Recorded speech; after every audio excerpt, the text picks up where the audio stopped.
है national conference अड्डा RSS के लोगों को बन गया है। फारूक साहब की चलती है नहीं चलती इस बारे में कुछ नहीं बोलना चाहता, बट जो उमर अब्दुल्ला साहब के एडवाइज़र हैं वो सच्चे हैं, सच बात है।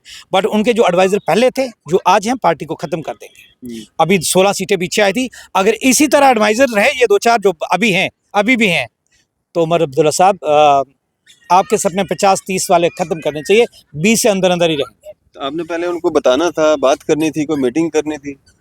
उमर अब्दुल्ला साहब को मुझसे थोड़ी तकलीफ़ थी कि मैं थोड़ा वोकल हूँ। मैं देवेंद्र राणा साहब जब एनसी में थे वो बोलता था उनके खिलाफ, और उनको पसंद नहीं था कि देवेंद्र राणा साहब के खिलाफ कोई बोले। उनकी दोस्ती थी, और आपको बता दूं पार्टी वाला वही अच्छा आदमी होता है जो दोस्ती से बेहतर है पार्टी को समझे, पार्टी के कैडर को समझे, नौजवान वर्कर को समझे कि वर्कर क्या है। इस बात की मुझे पीडीपी को दाद देनी होगी कि पीडीपी में मुफ्ती मोहम्मद सईद साहब या उनकी बेटी या उसकी बेटी इल्तिजा मुफ्ती वो अभी भी शोपियाँ वर्करों से मीटिंग करती हैं, वो अभी भी अनंतनाग में वर्कर से 1-to-1 मीटिंग करते हैं।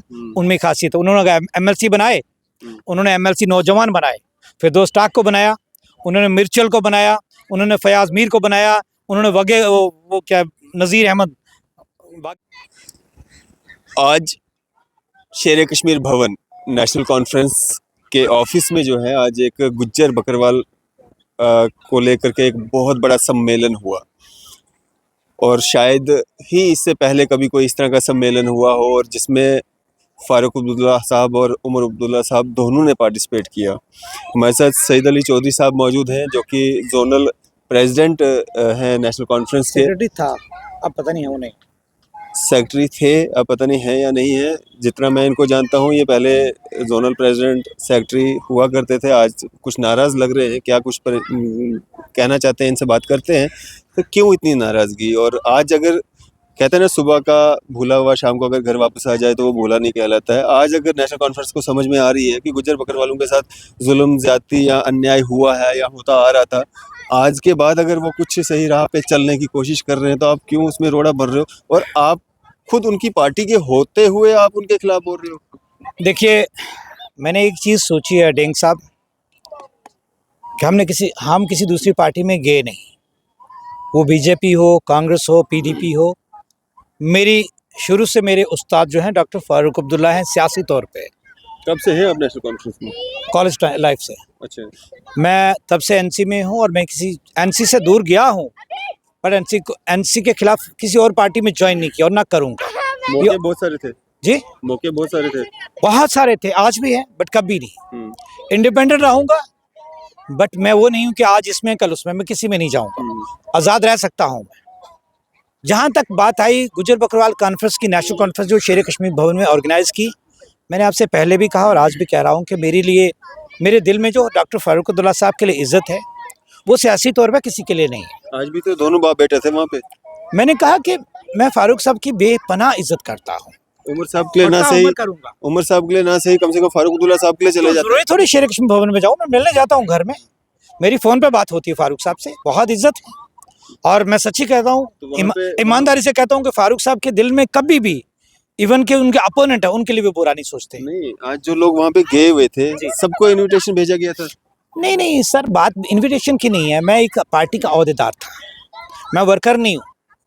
मैंने आपसे कहा मैं कॉलेज से फारूक साहब से जुड़ा हूँ, मुझे पूरी पार्टी रिकॉग्नाइज करती है। जितना ये x ministers, ex MLA NC में है ना, सब मुझे जानते हैं, सबके साथ फ़ोन पे बात होती है, सबके साथ चैट होती है। मेरी आइडियोलॉजिकल डिफरेंसेस सिर्फ लोगों के लिए है, मेरे गुजरों के लिए है। मुझे ज़ाती फारूक साहब ने 2008 में 1 करोड़ रुपया सेंक्शन किया था स्कूल के लिए, मानोगे इस बात को? और वो पैसा बड़ी मुश्किल से फारूक साहब वहाँ से ट्रांसफ़र करवाया, कट हुआ वीडियो ब्लॉक।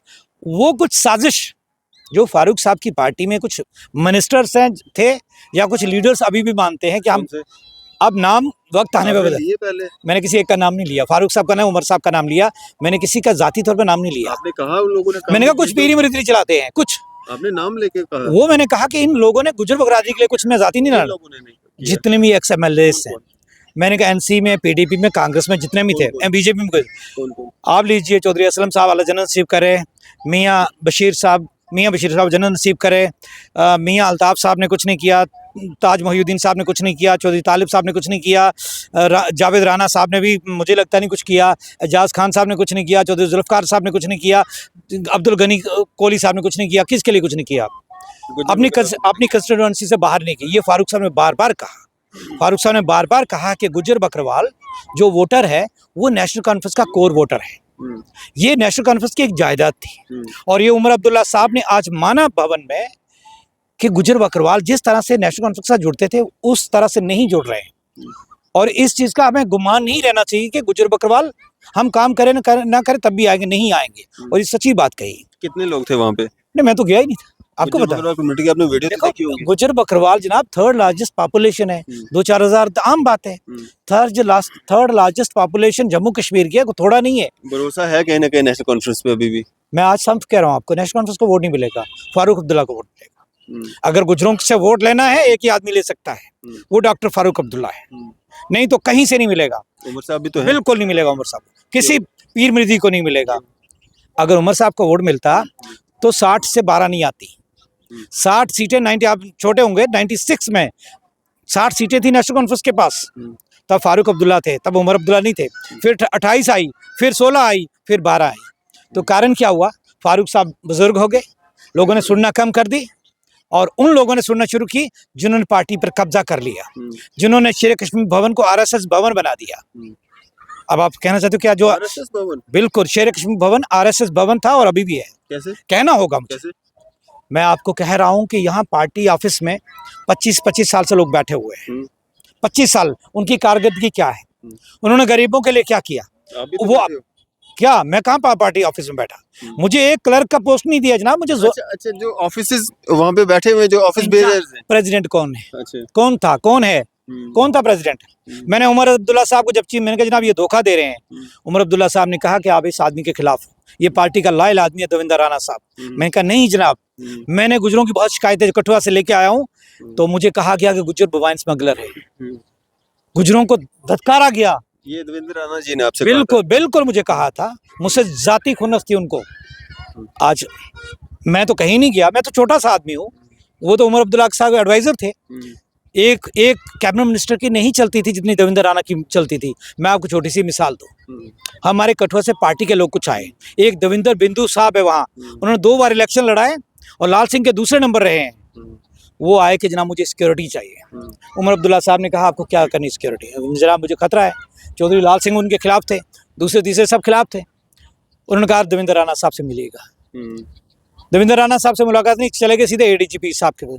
तो डीजीपी उस टाइम थे मेरे ख्याल के रजिंदा जो कौन थे, जहाँ ये खुड्डा साहब थे। उन्होंने कहा देवेंद्र राणा साहब फ़ोन करेंगे हम तब हम सोच सकते हैं, हम उमर अब्दुल्ला क्यों नहीं मानेंगे। अगर पुलिस पर उस टाइम भी असर देवेंद्र राणा साहब का था तो फिर उमर अब्दुल्ला कहाँ सीएम थे? मैं आज भी कहता हूँ जो सच्चाई है कि उमर अब्दुल्ला साहब डम्मी सीएम थे, देवेंद्र राणा साहब सही सीएम थे, नासिर असलम वानी सीएम थे, सादिक क्या नाम उनका, सादिक साहब जो एडवाइजर अभी उमर साहब, वो सीएम थे, जुनैद मट्टू जो आप अपनी पार्टी में वो सीएम थे। उमर साहब को कोई पता नहीं, यही 5 लोग थे। आज उमर साहब के दोस्त पता कौन है आपको? पता है? शमी ओबराय दिल्ली से सरदार जी हैं, वो उमर साहब के दोस्त हैं। अगर उनके कहने पर पार्टी गुजरों से वोट लेके नहीं देंगे। हाँ, फिर कह रहा हूँ अगर फारूक अब्दुल्ला साहब सामने आएंगे, सच्चाई से गुजर बकरवाल से इमोशनल तरीके से वोट मांगेंगे, हम सब फारूक साहब के लिए जान दे सकते हैं। आप कह रहे हो ये जो पुरानी सीनियर लीडरशिप है या जिनको अब ओहदे दिए गए हैं, जिनको ऑफिस बेरियर्स यहाँ पे बनाया गया है, ऑफिस दिए गए हैं, आलीशान ऑफिस है उनके पास, उन्होंने नेशनल कॉन्फ्रेंस के लिए कुछ नहीं किया, अपने लोगों के लिए कुछ नहीं किया। आपने नेशनल कॉन्फ्रेंस के लिए क्या किया है?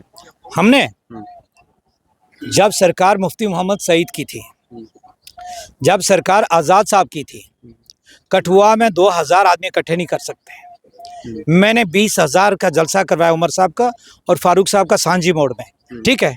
तब सरकार नहीं थी। एक लीडर या वर्कर क्या कर सकता? लोग ही इकट्ठे कर सकता है ना, और क्या है?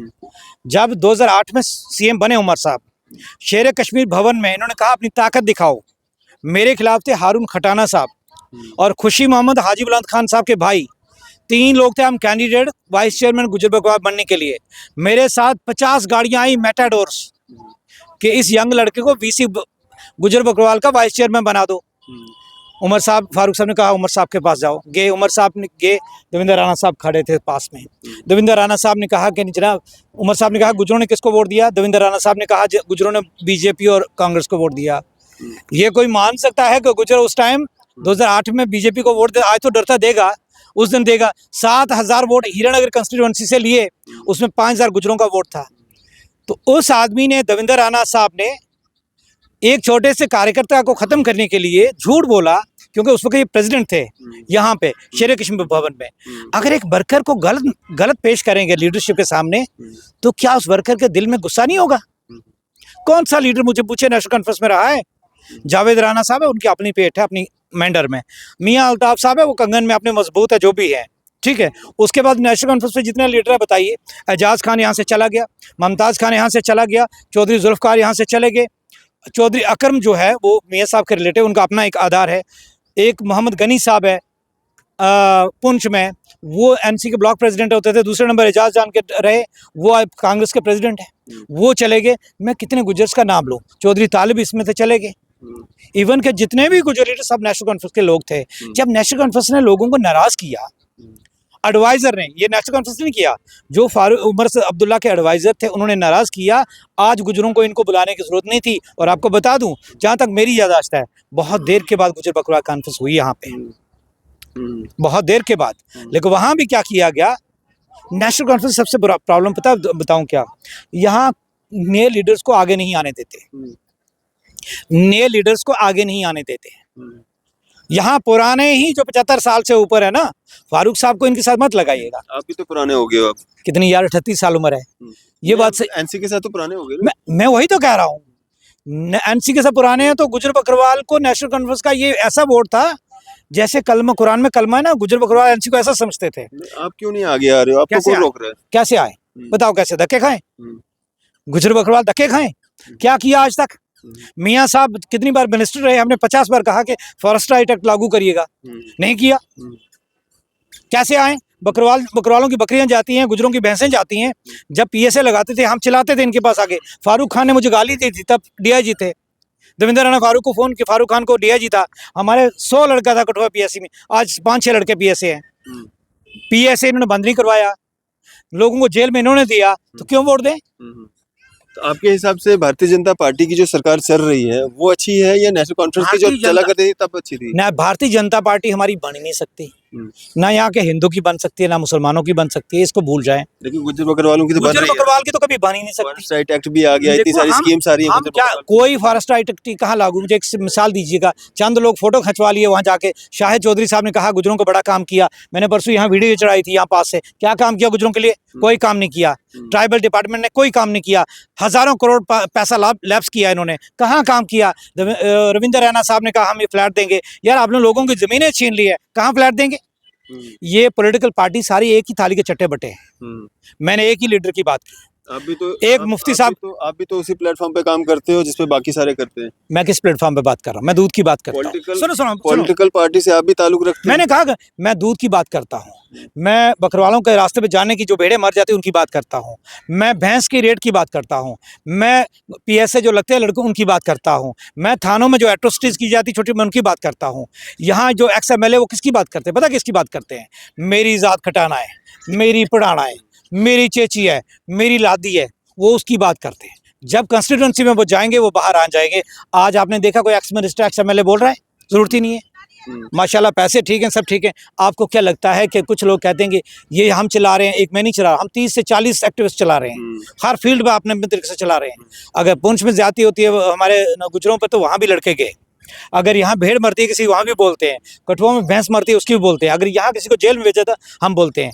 एक्स मिनिस्टर बोलते हैं? नहीं बोलते। आपने एक बात कही थी, मैं सुन रहा था आपको, आप जो दूसरा इंटरव्यू दे रहे थे उसमें आपने कहा कि महापंचायत जो है मेरी वजह से फेल हुई है।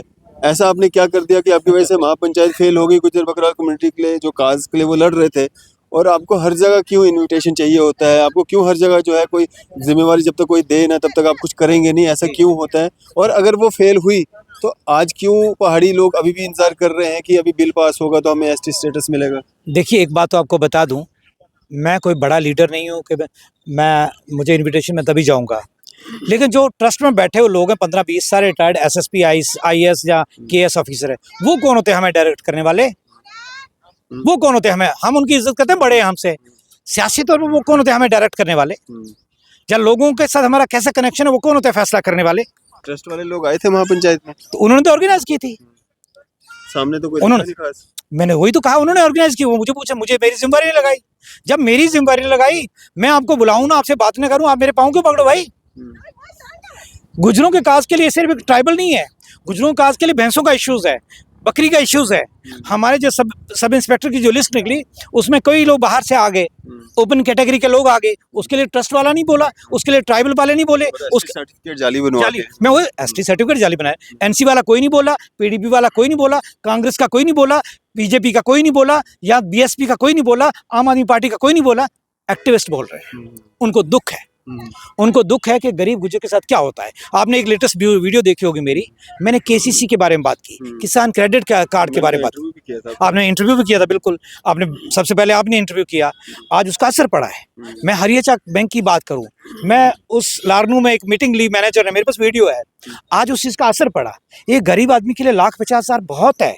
उसको अपनी भैंस को घास देने के लिए, बकरी को घास देने के लिए 50,000 एक साल के लिए बहुत है। तो आगे गवर्नमेंट की वो स्कीम हम अवेल करवा रहे हैं या कर रहे हैं, तो ये एक्टिविस्ट का रोल है, ये पॉलिटिकल पार्टी का रोल नहीं है। अब आप एक सोशल एक्टिविस्ट हैं या नेशनल कॉन्फ्रेंस के नेता भी हैं? मैं नेशनल कॉन्फ्रेंस से बचपन से जुड़ा हूँ। मैंने अभी भी कहा, फिर भी कहूंगा, जब तक फारूक साहब मैं ने तब जब तक जिंदा हूँ ना, मैं जब तक जिंदा हूँ, अच्छा। मैं फारूक साहब की इज्जत करता हूँ और करता रहूंगा। मैं बड़ों की सबकी इज्जत करता हूं। जहां तक नेशनल कॉन्फ्रेंस की बात है, नेशनल कॉन्फ्रेंस अड्डा आरएसएस के लोगों को बन गया है। फारूक साहब की चलती है नहीं चलती, इस बारे में कुछ नहीं बोलना चाहता, बट जो उमर अब्दुल्ला साहब के एडवाइजर हैं वो सच्चे हैं, सच बात है। बट उनके जो एडवाइजर पहले थे, जो आज हैं, पार्टी को खत्म कर देंगे। अभी 16 सीटें पीछे आई थी, अगर इसी तरह एडवाइजर रहे ये 2-4 जो अभी भी हैं, तो उमर अब्दुल्ला साहब आपके सपने 50-30 वाले खत्म करने चाहिए, 20 से अंदर अंदर ही रहेंगे। तो आपने पहले उनको बताना था, बात करनी थी, कोई मीटिंग करनी थी।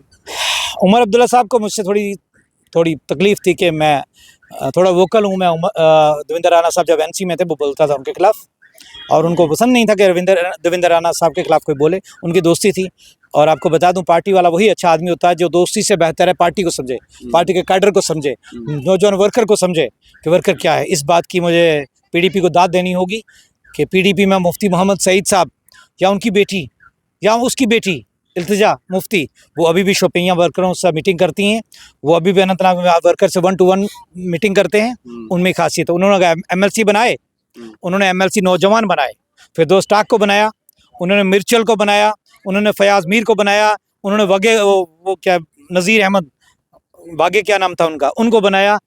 ठीक है, वो चले गए जा रहे, अलग बात है, बट मुफ्ती साहब ने पार्टी की जायदाद को खड़ा किया। यहाँ एनसी में क्या हुआ, मास्टर नूर हुसैन साहब जो बहुत ईमानदार और एक बुजुर्ग लीडर थे, वो तैयार किए। मोहम्मद हुसैन साहब को बनाया, शहनाज गनाई साहिबा को बनाया, जो आज चले गई। मास्टर नूर हुसैन साहब बुजुर्ग आदमी थे, मोहम्मद हुसैन साहब बुजुर्ग आदमी थे, मुझे लगता नहीं आप भी उनको जानते होंगे, खास मुझे नहीं लगता आप जानते होंगे। वो गुजरों की रिप्रेजेंटेशन के लिए एमएनसी बनाए, और मुझे भी याद नहीं कि अभी वो असेंबली में लड़े हों कि जम्मू सांबा कठुआ के गुजर बकरवाल का क्या हाल है, और जोरीपुर या डोडा या रामबन रियासी या उधमपुर के गुजरों क्या हाल है, कुछ नहीं किया। इसीलिए एनसी को आज फारूक उमर अब्दुल्ला साहब को एक्सेप्ट करना पड़ा कि हमें गुजर बकरवाल को फॉर ग्रांटेड नहीं लेना चाहिए। आज भी उमर अब्दुल्ला साहब से कहना चाहता हूँ कि अभी भी जो आपके आसपास हैं, उनकी वजह से गुजर वोट जो 10-15% हैं, वो भी चले जाएंगे। अब वो कौन आपके आसपास है, आपको सब पता है। उमर अब्दुल्ला साहब, मेरी आपसे गुजारिश, मैं आपकी पार्टी में रहूं ना रहूं, मेरी आपसे गुजारिश है, आप दिल से साफ इंसान हैं, आप ईमानदार आदमी हैं, आपकी जायदाद को छीन लिया गया है, आपकी जायदाद को ख़त्म आपके जो गुजर लीडर आपके साथ हैं, इन्होंने ख़त्म किया है, क्योंकि किसी दूसरे गुजर लीडर को पसंद नहीं करते। अब्दुल गनी कोहली साहब को कालाकोट से टिकट नहीं दिया गया ताकि वो लीडर ना बन जाए, और उनको दूसरी पार्टी का सहारा लेना पड़ा, और वो एमएलए बन के मिनिस्टर भी बने। आज भी उमर अब्दुल्ला साहब और फारूक अब्दुल्ला साहब को सामने आके गुजर वर्कर के साथ 1-to-1 मीटिंग करनी चाहिए, ना कि मुझे अभी पता चला कि शेर कश्मीर भवन में मीडिया वालों को पास नहीं जाने दिया, सिक्योरिटी दायरे से बाहर निकलना होगा। अगर उमर अब्दुल्ला साहब शेर कश्मीर शेख अब्दुल्ला साहब की पार्टी को वापस लाना है, मादरे मेहरबान की पार्टी को वापस लाना है, तो आपको जो सिक्योरिटी घेरा है, एक उसको हटाना होगा, दूसरा जो एडवाइज़र का घेरा है उसको कम करना होगा। चलिए, शुक्रिया हमारे साथ बातचीत करने के लिए। तो ये थे हमारे साथ सईद अली चौधरी साहब। आपकी इस सब पे क्या राय है? अभी अपनी राय जो है जरूर साझा कीजिएगा। इसी तरह की मजीद अपडेट्स के लिए आप देखते रहे न्यूज़ सैर इंडिया। मैं अरफाज मडांग, कैमरामैन शाहनवाज के साथ।